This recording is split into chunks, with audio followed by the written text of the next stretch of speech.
नवंबर 2018 में आना ग्रासर ने अपने इस कैब ट्रिपल अंडर फ्लिप के साथ स्नोबोर्डिंग में नई तारीख रकम कर दी थी।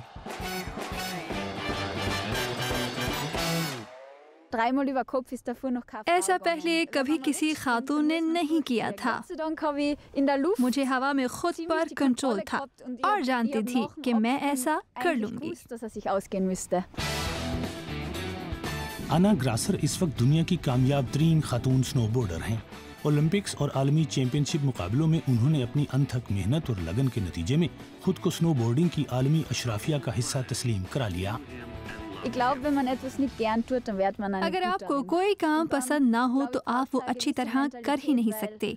आपको खास तरह की ज़हनियत चाहिए होती है। मसलन किसी ट्रेनिंग के बगैर कोई ट्रिक दिखाने का मतलब ये है कि आपको कोई खतरनाक जंप लगाना है। इसके लिए हिम्मत और ज़हनी ताकत दोनों ज़रूरी होते हैं। आना ग्रासर अपनी किसी भी हरीफ खिलाड़ी से ज्यादा मुकाबलों में हिस्सा लेती हैं। यहाँ वो ऑस्ट्रिया में क्राइस्टबर्ग में होने वाले स्नोबोर्डिंग के आलमी कप में हिस्सा ले रही हैं। मैं पूरी ज़हनी तैयारी करती हूँ। जंप लगाऊंगी तो कब क्या होगा, ये बात इंतहाई अहम है कि मैं हर चीज़ पर तरतीब से अपनी तवज्जो मरकूज रखूँ। ऑस्ट्रिया की कौमी स्नोबोर्डिंग टीम के कोच भी आना ग्रासर पर फख्र करते हैं। आना को मुसलसल 2 मरतबा ऑस्ट्रिया की साल की बेहतरीन खातून खिलाड़ी करार दिया जा चुका है। उनके साथी स्नोबोर्डर भी उनकी बहुत तारीफ करते हैं। आना जितनी अच्छी कारकर्दगी पर इंसान हसद करने लगता है, लेकिन मैं इसे तवील अरसे से जानती हूँ।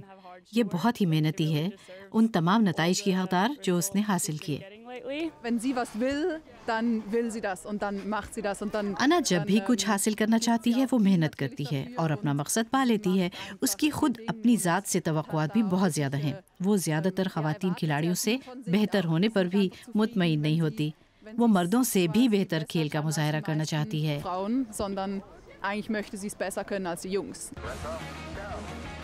आना ग्रासर के पार्टनर क्लेमेंस मिलाउर भी स्नोबोर्डिंग के खिलाड़ी हैं। ऑस्ट्रिया की मर्दों की कौमी टीम का कोई दौरा हो तो दोनों इकट्ठे ही टूर करते हैं। लेकिन क्लेमेंस इतने कामयाब खिलाड़ी नहीं जितनी आना है। फिर भी क्लेमेंस अपने कैमरे के साथ रिकॉर्डिंग करते हुए आना से दूर नहीं होते।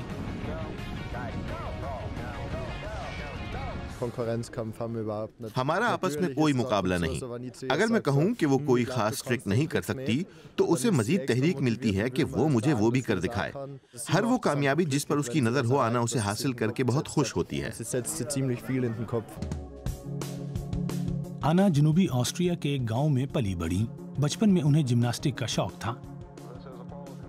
18 बरस की उम्र में जब उनका स्नोबोर्डिंग का शौक बहुत ज्यादा हो गया तो वो 1 साल के लिए अमेरिका चली गईं, जहां स्नोबोर्डिंग बहुत ही मकबूल खेल है। आना ग्रासर के करियर का हकीकी आगाज उसी वक्त से हुआ। वो अपनी हर फतह का ऐलान सोशल मीडिया पर भी करती हैं। ये सिर्फ तफरीह ही नहीं, आना के स्पॉन्सर्स ये भी देखते हैं कि उनके कितने मद्दाह उनको फॉलो कर रहे हैं।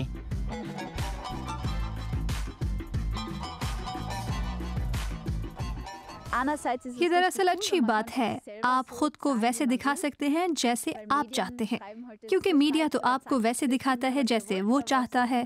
सोशल मीडिया पर अपने लिए ये इंतखाब मैं खुद कर सकती हूँ, जिसमें कोई मुदाखलत नहीं कर सकता। कोई जंप जितना शानदार हो, क्लिक्स उतने ही ज्यादा। आना ग्रासर की नजरें अब मुस्तकबिल की मजीद कामयाबियों पर हैं।